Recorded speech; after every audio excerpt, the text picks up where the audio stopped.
This episode is brought to you by Bumble. So, you want to find someone you're compatible with, specifically someone who's ready for a serious connection, totally open to having kids in the future, is a tall, rock-climbing Libra, and loves rom-coms with vegan pizzas on Tuesdays just as much as you do. Bumble knows that you know exactly what's right for you. So whatever it is you're looking for, Bumble's features can help you find it. Date now on Bumble.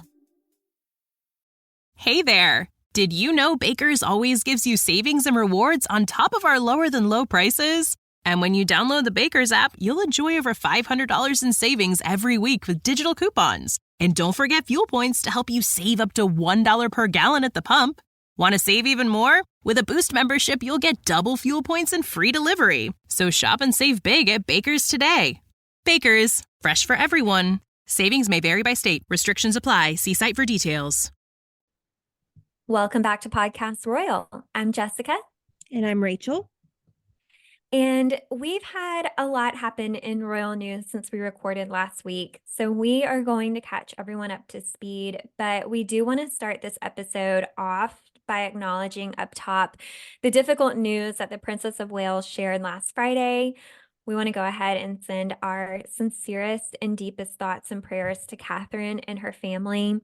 We are going to discuss the news in our royal rundown shortly, but just wanted to go ahead and do that at the top of the episode and send our well wishes to her and the family before we get into the content for today. Yeah, and of course I second that. And as ever, listeners, we've continued to get lovely messages from all of you via email, via DM.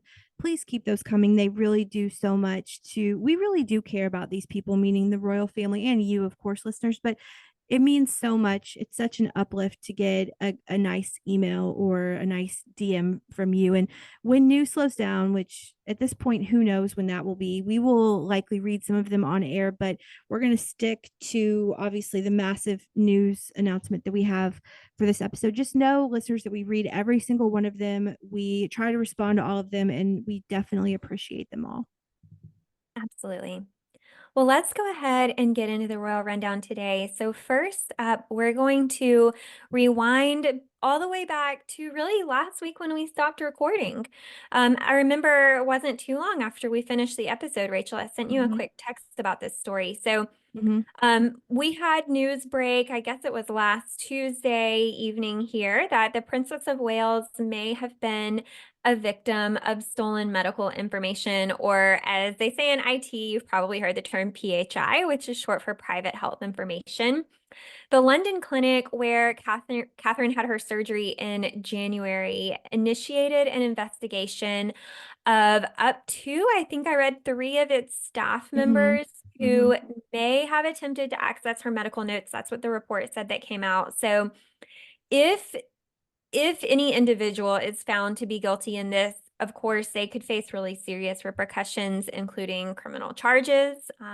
Obviously, losing their job would be probably a very serious option on the table at that point as well. So this is a really, really big deal. You know, I think we expect cyber criminals like on the dark web to go in and attempt to hack hospital systems or access private patient data. But when it's a hired staff member at a hospital, I think that comes back as a really big reflection on how seriously an individual takes their role and the confidentiality that comes along with that role, and you know how they're able to be professional and honor that patient confidentiality.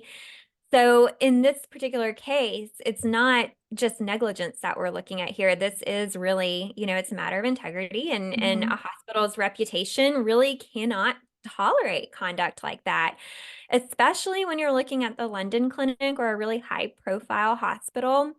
The CEO did make a statement following the news of this coming out. So he said there is no place at our hospital for people who intentionally breach the trust of any of our patients or colleagues. And they have not confirmed if Catherine's information was actually accessed or if it was a failed attempt to get her. I think they were trying to find her medical notes. That's what I read. But they did report that King Charles' private health information had not been compromised. And, you know, it just, I couldn't believe it when that story came out. It was like, what else are people going to do? We've already seen these conspiracy theories, and I think people were just going crazy looking for information. Yeah, well, that's putting it mildly that she can't catch a break. Obviously, we're about to get into the big news story of the week, but yeah, you texted me that maybe not even, and probably not even an hour after we stopped recording last Tuesday. And of course, I thought, well, this will be the big news once again, that this will be the Right. big news story of the week. And I was wrong. I just don't know how this story can continue to evolve and devolve the way that it has. So I know we don't have to tell you listeners, just the absolutely devastating news on Friday that the Princess of Wales has been diagnosed with cancer. It is a type and stage that we don't know. We may never know. And as Jessica titled our episode a couple of weeks ago, it is none of our business.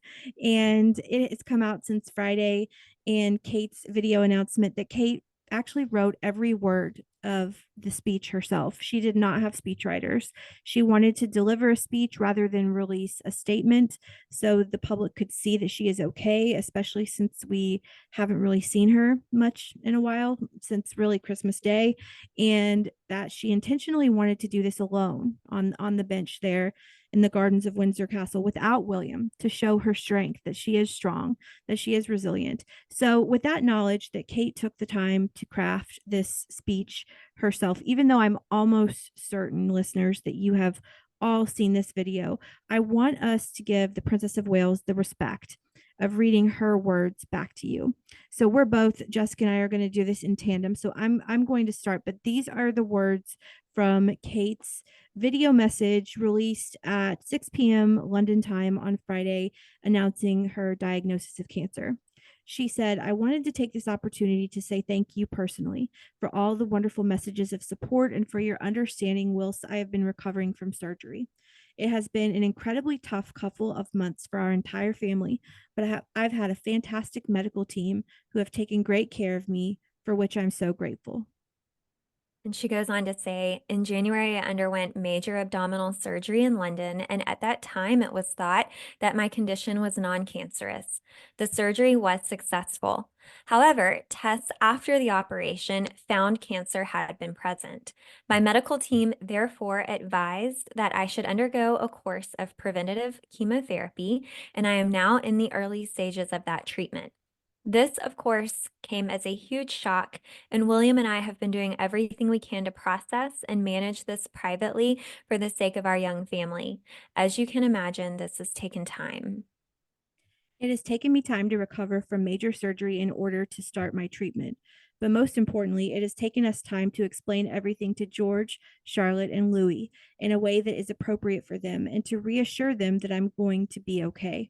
I'm on the verge of tears like this whole episode. Hold on, let me get it together. Okay. As I've said to them, I'm well and getting stronger every day by focusing on the things that will help me heal in my mind, body, and spirits. Having William by my side is a great source of comfort and reassurance, too, as is the love, support, and kindness that has been shown by so many of you. It means so much to us both. We hope that you will understand that as a family, we now need some time, space, and privacy while I complete my treatment. My work has always brought me a deep sense of joy, and I look forward to being back when I am able. But for now, I must focus on making a full recovery. At this time, I am also thinking of all those whose lives have been affected by cancer. For everyone facing this disease in whatever form, please do not lose faith or hope. You are not alone. Just absolutely beautiful words. So before we get into the details, this statement, which was filmed on a bench in the gardens of Windsor Castle, the release was timed to coincide with George, Charlotte, and Louis going on Easter break from school at Lambrook, so they wouldn't have to likely face questions at school. It was released, as I said, last Friday, March 22nd at 6 p.m. UK time. That was 2 p.m. for me on Eastern time, 1 p.m. for you, Jessica, on Central time, so on. So it was immediately followed by statements of support from the King and Queen, the Duke and Duchess of Sussex, James Middleton, Kate's brother. Later on, we've added this in since then, Sarah Ferguson, Duchess of York, who herself is also battling cancer. And I would like for us to go over those before we get into our thoughts. So it came out over the weekends, just some really sweet anecdotes about the relationship between Charles and Kate. It Yeah. came out over the weekend that the king was told of Kate's diagnosis probably sometime around the time that she learned of it in late February. And then on Thursday, March 21st, which was the day before Kate's announcement came out, Charles and Kate had a private emotional lunch at Windsor Castle together. So the two are close. They always have been, but private time, just the two of them without their spouses or without William, is more rare. But now, of course, they're bonded forever, not just through their work in the royal family and also as father-in-law and daughter-in-law, but as two people who have experienced cancer. Which this, like, can you even just like hear the words that we're saying? Like these are like, if you would have told me 3 months ago that we would have been having this conversation, it's just especially, I mean, Charles, yes, but especially about Kate. Kate is 42 years old, but anyway, they're forever bonded as people who have experienced cancer and all that it does to the mind, body, and spirit. Another story came out over the weekend that I loved through some great reporting by the Sunday Times and the Telegraph and the Sun, that while Charles and Kate were in the hospital at the same time at the London clinic at the end of January, their time in the hospital together overlapped that last weekend in January. The king toddled, which is a fun word, down the hall in his dressing gown to go comfort Kate as she too recovered. They were both discharged from the London clinic on the same day. If you remember, listeners, that was Monday, January 29th. It has also been said that Kate was inspired to go public with her cancer diagnosis because Charles first went public with his back in February. I also want to revisit the timeline later. We will do that. But Jessica, let's hear from the king and queen. Yeah, so we had a statement from King Charles that came out via Buckingham Palace. A spokesperson released this, and it said, His Majesty is so proud of Catherine for her courage in speaking as she did. Following their time in hospital together, His Majesty has remained in the closest contact with his beloved daughter-in-law throughout the past weeks. Both their majesties will continue to offer their love and support to the whole family through this difficult time. We also had James Middleton, who we know is Kate's younger brother, and he posted a really touching tribute of the two of them in their younger years. He was, it's over on his Instagram if you haven't seen that, but they're standing together in front of a mountainous kind of landscape in the background. And he captioned that Instagram post with, Over the years, we have climbed many mountains together. As a family, we will climb this one with you too. James's message is what got me. Like that's what really took me down. I started crying after I read that one. Mm-hmm. Yeah, and then we also, over the weekend, we had a statement released from Fergie, the Duchess of York. She weighed in, and her statement said, All my thoughts and prayers are with the Princess of Wales as she starts her treatment. I know she will be surrounded by the love of her family, and everyone is praying for the best outcome. As someone who has faced their own battles with cancer in recent months, I am full of admiration for the way she has spoken publicly about her diagnosis, and I know it will do a tremendous amount of good to raise awareness. I hope she will now be given the time, space, and privacy to heal. Yeah, those three words just keep coming up: time, space, privacy, time, space, Well, privacy. and I just want to point out too, as you say that, just make note of how many times this family has had to ask for that since January. And they shouldn't have to ask that many times. Agreed. This should be, if there's nothing else that can get us to give them time, space, and privacy, may this be it. And Harry and Meghan also spoke out, I believe on Friday. They said, We wish health and healing for Kate and the family and hope they are able to do so privately and in peace. And in their own way, Harry and Meghan said privacy, time, space, you know?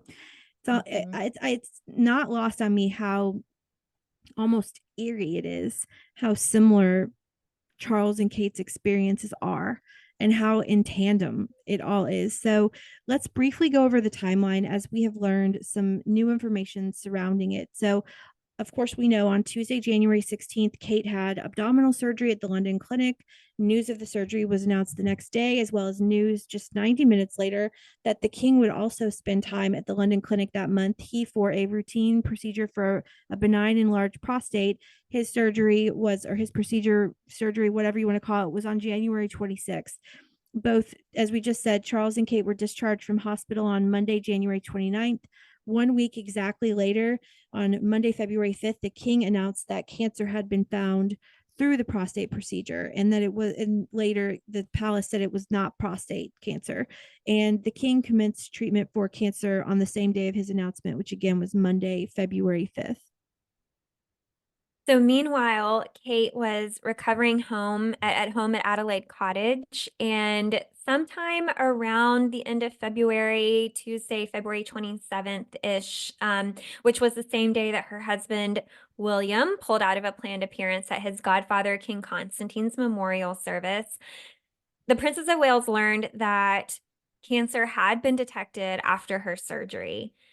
So, of course, since then, we've had quite a dramatic month. We had the Mother's Day photo controversy. We had all of the conspiracy theories that just seemed to never end online. And then finally, this past Friday on March 22nd, we got that heartfelt video message just telling the world intimate details about what was going on in her own life. And it had been revealed that, again, the timing of the release of this message did not have anything to do with the trolls online, or the private health information leak from the London clinic. So, it was something that the Princess of Wales chose to do after she met with King Charles and thought about, how she wanted to share that with the world.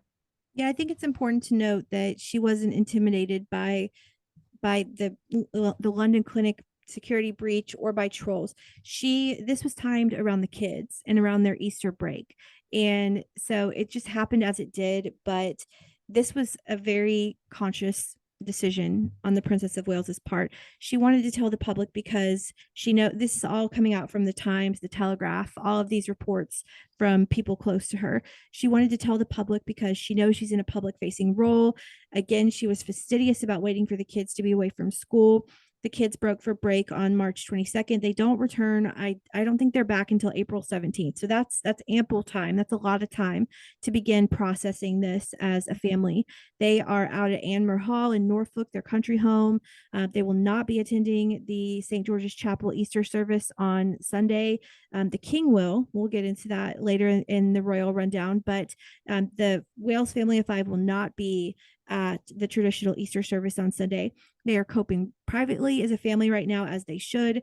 There is currently no return date scheduled for Kate to come back to work, as the priority is and should definitely be her health and well-being. I've heard that we might see her intermittently, but it could be as late as September, but there's no hard and fast return date, and there probably won't be for a long time, and that is okay. So let's go back to the video for a moment. As Kate sits on that bench in the gardens outside Windsor Castle, you can see, if you look at the video again, you can see a row of daffodils blooming from a shrub in the background behind her. This was an intentional decision. So I did not know this until I was reporting this story, but the daffodil is a symbol used by cancer organizations around the world to, I cannot get through this without crying, to offer hope to those battling cancer. The daffodil blooms in the spring. It is well chosen because it symbolizes rebirth and new beginnings, resilience. It returns the same time each year. It has also come out that Kate, right around the time that she was pregnant with Prince Louis in 2018, donated 7 inches of her hair to a girl with cancer. Wow. Yeah, I was thinking about that with the daffodils. We have had so many around here near me popping up this spring. So really interesting timing with when they're in season and her announcement. Yeah. Well, we've also spoken quite a lot on the show about Mila Snedden. I'm sure our listeners remember her. At age 4, she was diagnosed with acute lymphoblastic leukemia. Mila is now 8 years old, and good news, she is in remission. But her story really touched Kate after one of her photos was included in the Princess of Wales photography project during the COVID-19 pandemic. So I know everyone probably remembers it was Hold Still was the name of that project. And after seeing the image, Catherine and Mila spoke on the phone, and Mila's photo ended up being among the 100 photos selected for the Hold Still exhibition in the book. And then in May 2021, Catherine and Mila met when Mila's from Scotland, and she and her family were invited to the Palace of Holyrood House in Edinburgh. And we all remember the famous pink dress the Yep. Princess of Wales wore per Mila's request. So, um, since then, Mila has recently spoken out about Catherine. She told the Mirror, and I'm going to quote her. She said, she will be brave because I was, and she will fight like I did." So, as we said, Mila's been cancer free for 2 years, and it's being reported that she's making a get well card, wishing Kate a speedy recovery. Like, how Really, can you not like just want to? I actually haven't like sobbed about this yet. Yeah, I might do it on air. Hopefully not, but just so much emotion here. mhm. Yeah, and so over the weekend, a Kensington Palace spokesperson released a statement that said the prince and princess are both enormously touched by the kind messages from people here in the UK, across the Commonwealth, and around the world in response to Her Royal Highness's message. They are extremely moved by the public's warmth and support and are grateful for the understanding of their requests for privacy at this time. And I pray that they get it. I pray that they get it. And you and I were just talking before we started recording about William. So I want to talk about William on the show for a moment. So how unreal is it? I don't care if you're the Prince of Wales or who you are. How unreal must it feel that William's wife, his father, and his aunt all have cancer right now? I mean, I said in the last episode that William is the unsung hero here. And I said that before I knew about this latest Yeah. heartbreaking development. Add into the mix that William and Kate are raising 3 children, 10 years old and younger. The entire world is watching. William is in an unimaginable pressure cooker. Going even deeper, Kate's cancer diagnosis, though it's filled with optimism, and I'm hopeful, as we all are, that she will make a full recovery. This no doubt triggers losing his own mother, Princess Diana, when he was just 15 years old, and how he, of course, would be shattered, obviously, if the same, God forbid, would happen to his own children, losing their mother far before they should. Yeah, and So, I think he's got pressure from those memories on two sides. So mhm, there's there's that fear from, him losing his mother, but there's also just the immense stress of all the speculation and conspiracies that were going on. mhm, And he, I believe he made a comment about that as well. mhm. So he's kind of got it from both sides. Absolutely. Well, yeah. And so now, of course, in hindsight, we know why William pulled out, as Jessica said, of King Constantine's memorial service. It was because of this. And that's right. It's so they find out that she has cancer, and then all of this starts happening, all of the piling on at the same time. I mean, it's just unimaginable. And even Jessica and I'll speak for you, Jessica, even when we thought that she had had abdominal surgery, and that was that, we Mhm. were fastidious about not piling on and about people not piling on. And Yeah, and I'm yeah, gonna echo what you said about William. I agree. I think that it is natural and right for us to be thinking about those, going through treatment and dealing with a diagnosis. But a lot of times we forget about the stress and pressure that a spouse or a family member is under. yeah. And I just feel like, we need to send William some prayers as well, because he's got a lot he's juggling right now, both, with work and emotionally and as a parent, and being supportive as a spouse and a son. I mean, there's a lot of pressure there. Yeah, it's like unimaginable. Like even if it were just his father or just his wife, but all of it in front of the public eye, with children involved, with past trauma involved. It's He truly deserves our grace. And as we've said a few times, I hope now we can give the family the time, space, and privacy, as Kate specifically asked for, that they desperately deserve. So Kate seems optimistic about her treatment. We will happily share in that optimism with her.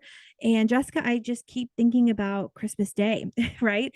As they did the traditional church walk at Sandringham. Who would have thought on Christmas Day at Sandringham, as we looked at the king, as we looked at the Princess of Wales, and for the first time in, 30 years, the Duchess of York was there too, that all Right. three would be diagnosed with cancer in the span of 2 months. I mean, we thought the second Annus Horribilis was 2020. I think that this has been blown out of the water. 2024 takes the cake. I mean, my goodness, every week, and I know for you too, every week my heart hurts more and more. And we are going to try to unpack this in just a minute, but the one question that I've heard over and over again in regards to the Princess of Wales statement is this: what exactly is preventative chemotherapy? I know what chemotherapy is. I think most people do, but I'd never heard of preventative chemotherapy before Friday. So the Guardian actually helped me out here. Here's what I learned. The treatment, which is known formally as adjuvant chemotherapy, is a course of anti-cancer drugs that's given to clear up any cancer cells that might remain in the body after primary cancer treatment, which is usually surgical removal of a tumor. It aims to, and again, keeping in mind that the Guardian nor us know Kate's exact details, but this is just generalizing. It aims to reduce the risk of the original cancer coming back and spreading. So this can happen when cancer cells, which are too small to detect with hospital scans and tests, are left behind after surgery. The risk of cancer returning tends to be smaller if the cancer is caught at a very early stage before it's had a chance to spread, but greater if the disease is found at a later stage or if it's spread to nearby lymph nodes. So a typical course of preventative chemotherapy lasts about 3 to 6 months, depending on the type and stage of the cancer, which we don't know in Kate's case, and we probably won't know, but that is determined by examining the cancer removed during surgery. So there's your abdominal surgery, probably. So occasionally, courses of adjuvant chemotherapy, are given over several years, but that's only in more rare occasions. So the side effects of this depend on the specific drugs given. Patients can experience tiredness, nausea, vomiting, diarrhea, and increased risk of picking up infections and a loss of appetite. The side effects arise because the drugs affect not only cancer cells, but all rapidly dividing cells, including hair, bone marrow, skin, and the lining of the digestive system. The damage to healthy tissues tends to be temporary. However, side effects usually disappear once the treatment is over. So younger people like Kate often tolerate chemotherapy better than older patients and experience fewer side effects. Of course, as ever, it depends on the patient and the particular drugs given, but it could take several months for a person to be back to full strength, hence why Kate is taking the time, as she should. So since younger people tend to be healthier and fitter than older people, Kate is young, Kate is fit, their recovery times are usually shorter. So, listeners, I know that is a ton of information, but now that we actually have facts, I figured let's stay in the facts, at least for now, rather than opinion. But, Jessica, I do want to know your opinion on everything other than the obvious that you're devastated, as am I, and hopeful for a full recovery. But let's hear from you. Where were you when you got the news? How did it make you feel? All of the things. Well, yeah, I mean, it was a weekday and I was working, and you were actually the one that kind of texted me and gave me a heads up that this big royal announcement was going to be happening. And at the time, I couldn't imagine what it was going to be about. And I was sitting here thinking, I had no idea it was going to come from the Princess of Wales, but Yeah. was wondering what was going on. And I think you sent me another text literally maybe a minute before it aired. And I saw the announcement come out. I saw the Prince and Princess of Wales post that on their Instagram account, and it really just felt like the world stopped for a second. I mean, I'm sure everyone can relate to the way I felt. It was a little bit just unbelievable. I mean, that was the last thing I would have expected to hear. And I think because that original statement where they shared it was non-cancerous, I think with all the conspiracies going on across the world, it didn't seem like anyone was really speculating around that, because it seemed like that reality had been put, or the possibility of that had been put to rest, and that wasn't going to be the case or the reality. And then when we heard that announcement, it was just, I mean, it was a mixture of disbelief and heartbreak all at once. Yeah. She, like you said, she delivered that message beautifully. It was incredibly heartfelt. It was touching. I mean, there was so much courage for her to do that. I can't imagine the strength that it would take to share something so difficult that you're processing, and you're also having to explain to young children what's going on, and then have to open yourself up to literally the entire world. Mm-hmm. I just really, really felt for her in that moment, and really had a lot of admiration for her in that decision, because while we want to be respectful and not speculate about something like that, I think her making the decision to share that publicly can and really will give a lot of comfort to people who may be experiencing their Mhm. own battles, their own health battles, that they're not in it alone. And she said that in her message, Mhm. they can have hope in that, they're sort of struggling with something or experiencing something alongside another person that they really admire and look up to. And even if you don't have a health issue that you're struggling with, just knowing that, feeling connected to someone on a personal level, Mhm. I think can help calm fears around, what she's going through, or, the unknowns that people were worried about her. I think it was definitely the right choice for her to do that. As hard as it was, I just give so much, um, so much admiration for her for doing that. Yeah, I mean, just unbelievable courage. And that Friday afternoon was incredibly calm.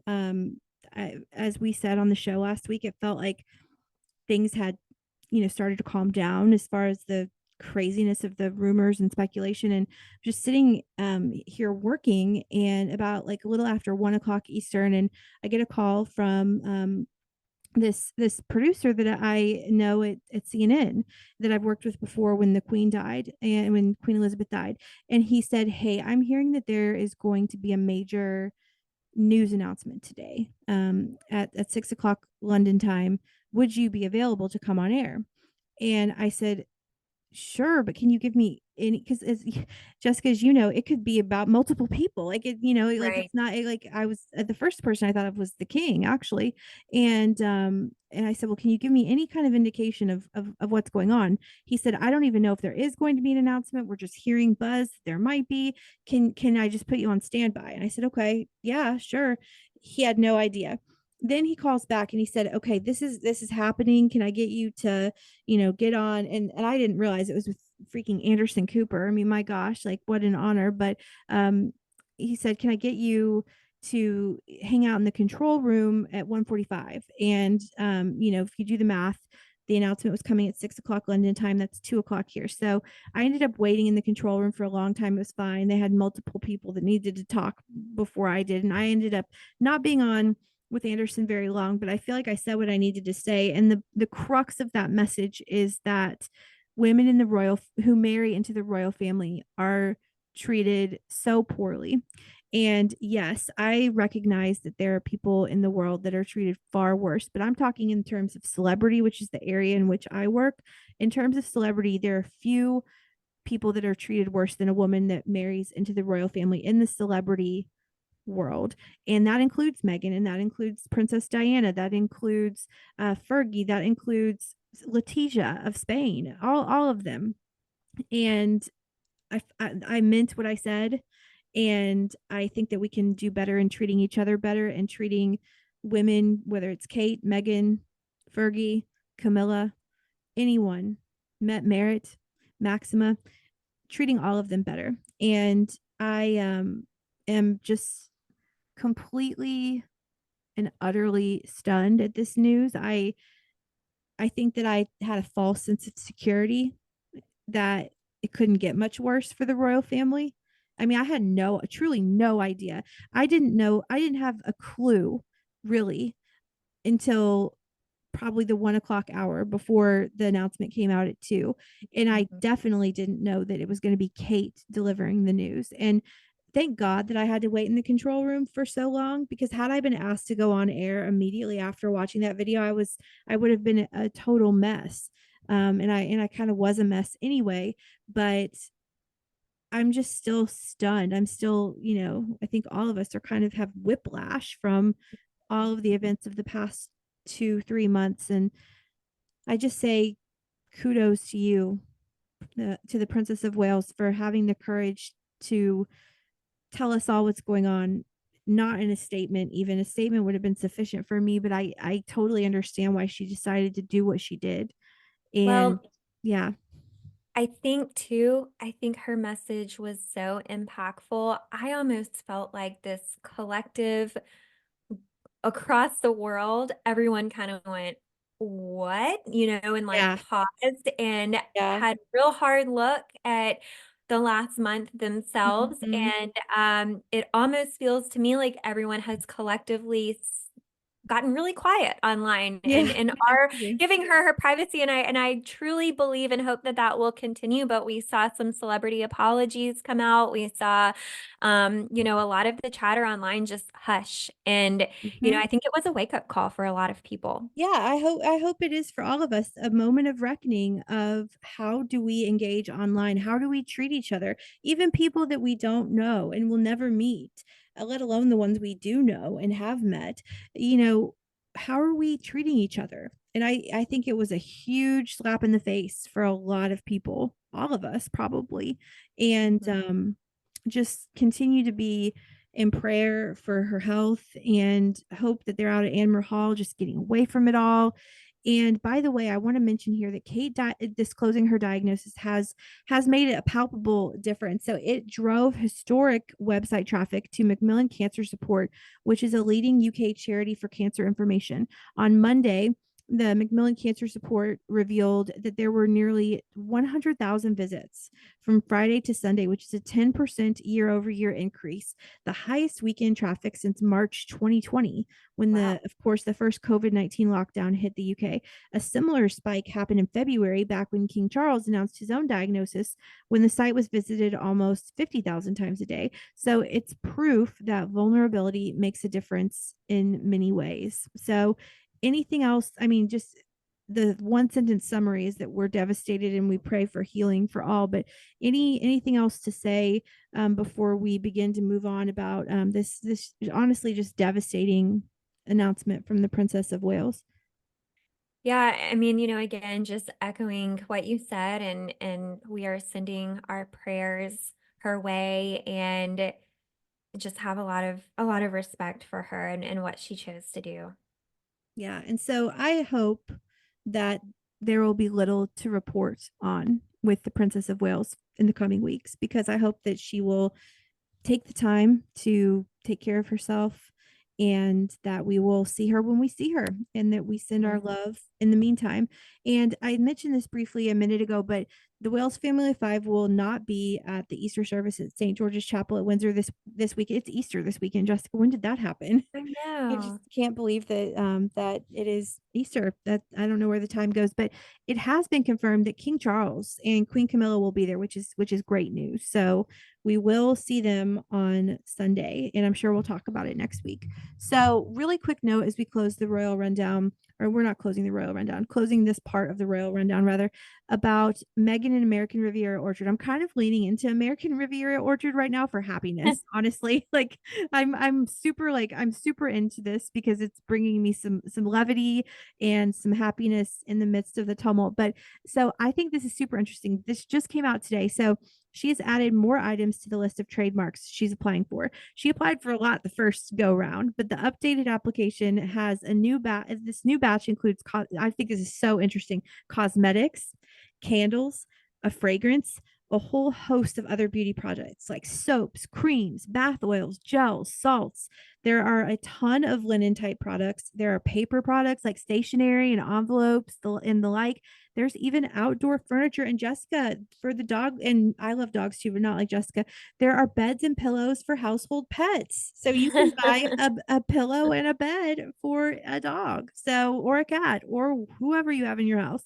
So I'm kind of leaning into that right now for some fun. But the secondary love of my life, Peter Phillips, who never is in the public eye, but he was in the public eye this week. So what did he say? Yeah, so like we said earlier, we've had a lot of statements come out from the royals regarding the Princess of Wales and King Charles, and I think that's kind of the theme of this episode is everything that we've been hearing. But I wanted to put this story in here for you, Rachel. I couldn't help but think of you when I saw this. So um obviously, I guess you heard he did an interview about what's going on with the royal family right now. Well, mostly from you, because I saw Yeah. this pop up in the notes, but man, he is just so good looking. I'm sorry. Like that's another great distraction from all the bad news. Thank you, Peter Phillips, for emerging. Well, apparently he takes an annual trip to Australia, but while he was there this last weekend, he did an interview with Sky News, and I thought it was really interesting to hear someone, I mean, really and truly in the royal family share an insider's perspective of everything that the family's been dealing with recently and really their awareness of kind of how they're perceived by the public. So he talked about his grandmother, the late Queen Elizabeth, and he actually shared that he was able to be with her for her last days in Balmoral. Mm, And then he was asked about King Charles' health, and he mentioned the king's eagerness to get back to work and how challenging it is for the king to rest for long periods of time. He said that he is in good spirits, and he said, I'm going to quote here, he said, he's obviously very keen to get back to a form of normality and probably frustrated that recovery is taking a little longer than probably he would want it to. mm, So he also shared some comments on his mother, Princess Anne. He said she is incredibly hardworking, but being in her 70s, she's still working a lot harder than probably she would have expected. So I mm. thought that was kind of interesting. He That's said, interesting. I think we're all aware that she's part of this very small core group of working royals who are picking up so many engagements in light of the King and the Princess of Wales medical leave. And then he acknowledged Princess Anne, has sort of kind of gone under the radar, and that she's overlooked a bit when it comes to the work she does as a royal. So this is a quote from him. He said, she's always just kept her head down and she's kept supporting the organizations that she wants to support. They may not be the most interesting, the most, on topic as it were, but for her, that doesn't matter. She's never been one that really worries how many column lines she gets.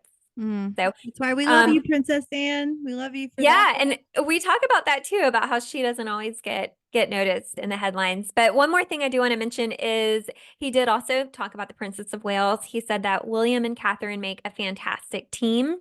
And this is another quote from him. He said their kids are great and they have the balance of public life and trying to be parents to 3 young children, which is always difficult. They've got it pretty right because I think as history has taught us and anyone knows that actually you want to be there for your children. Mhm. So the full interview is definitely worth a listen. If you missed it over the weekend, you can go find it online. It might be on YouTube or something, but it was great. Treat yourselves, listeners. Treat yourselves to Peter Phillips. But don't just listen, go watch. No, you definitely want to go watch. Go watch the interview. So some good news about Kate. Before Kate's news came out, we learned she has been working from home as she recovers, which is great, but I just hope she's taking care of herself at the same time. This work has included studying research on improving the lives of babies. So Kate's Royal Foundation Center for Early Childhood funded a 4-month-long trial of a baby observation tool, which can be used to spot signs of social and emotional development in young children. This is a statement from Kensington Palace that says the princess has been kept updated throughout the process. So the tool focuses on a baby's social behaviors like eye contact and facial expression to help practitioners and families better grasp how babies express their feelings. The results were overwhelmingly positive, not my words. That is from an article that I read. And Kate apparently suggested the tool could be used in the UK after seeing a similar system during a royal visit to Denmark in 2022. I know you remember that visit, I Jessica. do. So Yeah. here is the story I love about Kate. Love this story. It's a feel good one. So we reported last week that Jessica, you reported this, that Kate was forced to miss the annual St. Patrick's Day parade. She attends every year through her role as an honorary colonel of the Irish Guards. So last Sunday, I guess not last Sunday, but the Sunday prior, the 17th, St. Patrick's Day, was the first parade she'd missed in 7 years, actually. So though she was not there physically, her presence was certainly felt. I find this so cool. The Daily Mail reports she put around $2,500 towards the bill at the regimental bar in Aldershot so soldiers could enjoy pints of Guinness to celebrate the occasion at the post-parade party. Get this is a lot of freaking Guinness. The Daily Mail calculated that with that amount of money spent, the soldiers were treated to at least 700 pints of Guinness. Does the bar even have 700? I guess on St. Patrick's Day, probably. But perhaps, and you mentioned this, Jessica, last episode, but perhaps not surprisingly, the Sun reports that members from the Irish Guards gave 3 cheers to absent Kate, raising their bearskin helmets into the air as a mark of respect. If I had 700 pints of Guinness, I bet I would do the same. So I Aw. love that story. And just again, a testament to this woman's character. So I love that as well. I hope they manage to use some of that money to give a nice bowl of water to their Irish wolfhound. like, that is a lot of Guinness, man. Like, I mean, just anyway, that's just think about 700 pints, but I guess they had 700 pints to give, so it was drank. Well, continuing on with our chat of, I guess, St. Patrick's Day themed things in Ireland, the Queen made a visit to Northern Ireland. She had a few engagements last week, and while she was there, she stopped off in Belfast to greet members of the public and visit a few food shops. She stopped at a local bakery and a local butcher and a delicatessen. And while she was there, she was given a few gifts, and she also got a few questions about the King's health. So she said that King Charles was doing well, but he was disappointed he couldn't come. And the butcher shop she stopped at actually gave her some treats. They gave her some sausage, some vegetable rolls, and a Belfast pickle, which sounds interesting. I've I never don't had a know what a Belfast Belfast pickle is, other than being a pickle. pickle from Belfast. But she said that she would give them to the king and he would really make the most of them. And following her little stop at the butcher, I think we learned one thing about Camilla is that she gives the savory treats to Charles, but I think she's the one with the sweet tooth because she hopped over to the bakery and she was given a fruit loaf and an iced Madeira cake. And she made sure that they knew that she was going to eat some of those on her way home. So I hope she Love enjoyed that. those treats. So after she was there, she went on to Hillsborough Castle, which is the royal residence in Northern Ireland. And like I said, we've had a lot of St. Patrick's Day nods this month from our royals. So she was in a really lovely dark green coat. It had this velvet detailing. The coat was by Bruce Oldfield, and then she had it paired with black suede boots, and she looked lovely. She did look lovely. I loved her outfit that day. Another fun little engagement. So we saw Princess Eugenie out in London for an event. She was at the opening of the Little Egg Hunt. How fun is that? That's so With cute. Easter right around the corner. Yeah. So this is an art installation in Chelsea, London, where artists are building a live Easter egg trail around the neighborhood. And it's headed by an organization called Elephant Family. So their mission is to protect Asian elephants. And she was there doing a book reading for children who attend the Garden House School. And she read the book Elmer. And I have to ask you, Rachel, are you familiar with this book? I am not. Are you familiar with this book? No, I was not either. So I Googled it and it looks like it's about a patchwork elephant. It was very colorful. The elephant was colorful in his patchwork. And from what I read in the overview of the book, he is basically the clown of his elephant friend group. He's got all these wild colors and jokes, but the moral of the story is that it's okay to be different and we all bring something unique to the communities that we're a part of. That's So cool. yeah, and I don't know if you saw her outfit, but I was really loving that burgundy coat she had on. Mhm. That was so pretty. I Yeah. thought it looked great on her. It was definitely a good color for her. However, much like Camilla, she was also asked about the king. And so she had something to say as well. She said he was doing well. And she also mentioned that he would be very proud of her engagement because Elephant Family is an organization that is actually close to his heart. And a little fun fact about Elephant Family, that organization was co-founded by Mark Shand. And if you're not familiar with Mark Shand, he is Queen Camilla's late brother. So he passed away in 2004, but he was a co-founder of that organization. Yeah, and they were super close, Camilla and Mark. So that's awesome. And speaking of Eugenie, by the way, we mentioned this very briefly in the last episode, but her 34th birthday was on Saturday, March 23rd, this past Saturday. A bit lost in Friday's announcement, but we did again briefly mention it on the show last week. Sarah Ferguson, Eugenie's proud mom, wrote on Instagram, "Happy birthday to my amazing daughter, Princess Eugenie. I'm so proud." She didn't call her Princess Eugenie. She tagged her at Princess Eugenie. I don't think she calls her daughter Princess Eugenie. Or maybe she does. Who knows? But anyway, back to her comments. "I'm so proud of the incredible woman you've grown up to be. You continue to amaze me every day in your hard work, your grace, kindness, and the care you show to others. You will always be my silly, sweet, smart, and thoughtful girl. I love you, Eugenie. Happy birthday." So sweet. And then on Sunday, the next day, Eugenie herself posted a new photo on Instagram of her baby son Ernest to mark her birthday the previous day. She wrote, "The best gift of all are my boys," referring to both of her sons and her husband Jack, I assume. "So on this birthday, I'm cherishing family and loved ones." And this was written alongside a photo of her holding Ernie, who is 9 months old, up into the air. So happy belated birthday. Happy birthday. That was a cute photo. It was a cute photo. Dreaming of a better sleep? Tossing and turning is not your destiny. And Ollie is here to help. Ollie invites you to sink into sweet, sweet slumber to improve your mental and physical health and overall wellness. More than just melatonin, Ollie's ingredients help you unwind your mind for a delightfully dreamy drift off. Sleep is on the way at Ollie.com. That's OLLY.com. Well, before we wrap up today's episode, we have just a few stories in royals around the world. We don't have a ton to report on, but we'll go ahead and chat. First, we've got a little bit of news from Sweden. So Crown Princess Victoria of Sweden just wrapped up 4 days in Bangladesh. She was there last weekend.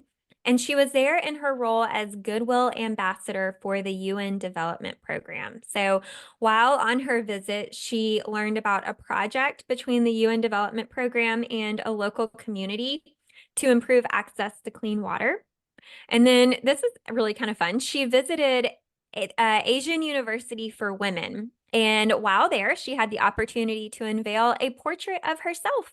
Yeah. It was a big picture, and she looked really happy and excited to kind of pull the curtain back. And the portrait will remain displayed at the university. While she was on campus, she gave a speech to students and staff members, and she spent a little bit of time talking with everyone there. So after that engagement, she traveled to a more rural area where she learned about another UN project focused on locals being impacted by climate change. And then on her last day, she visited the Swedish embassy and she met with some financial organizations. And she was quoted saying, "My hope is that our visit has further strengthened Sweden's and Bangladesh's joint effort in accelerating the work on these sustainable development goals." So she was pretty busy on this trip, but we got some really fun pictures. I need to share them on our Instagram. We saw one of her interacting with a lot of local residents and children. I saw one of her in this beautiful floral headpiece that she was wearing.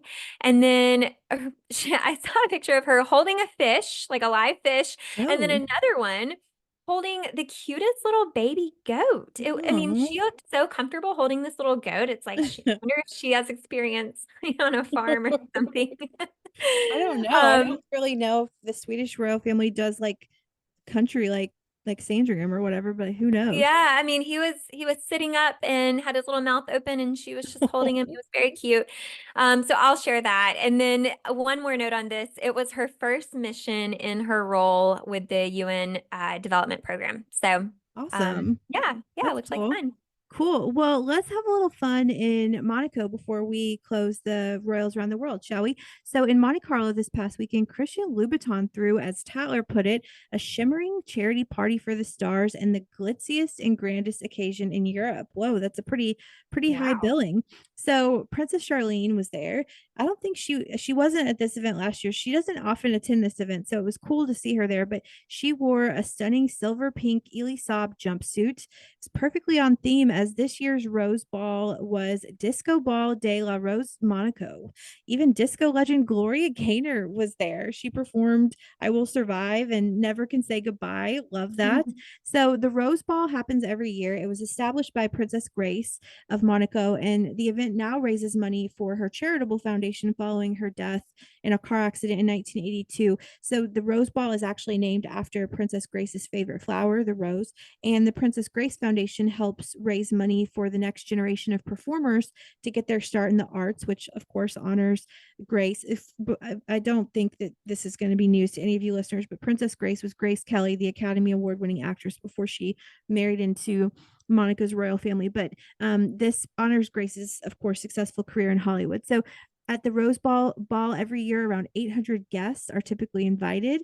It is chaired by Princess Caroline, who is the eldest child of Prince Rainier and Princess Grace, who have both passed away. So the pictures from this looked amazing. They went full out on this disco theme. Charlotte Khazraoui was there. I mean, it was a party. So I like to talk. Well, we started with some heavy stuff, but we're going to close with a party. So that's that for episode 133. Oh my God. Like every week I'm like, okay, well, we've hit, I'm not even going to say that right now. I'm just going to say, God help us all.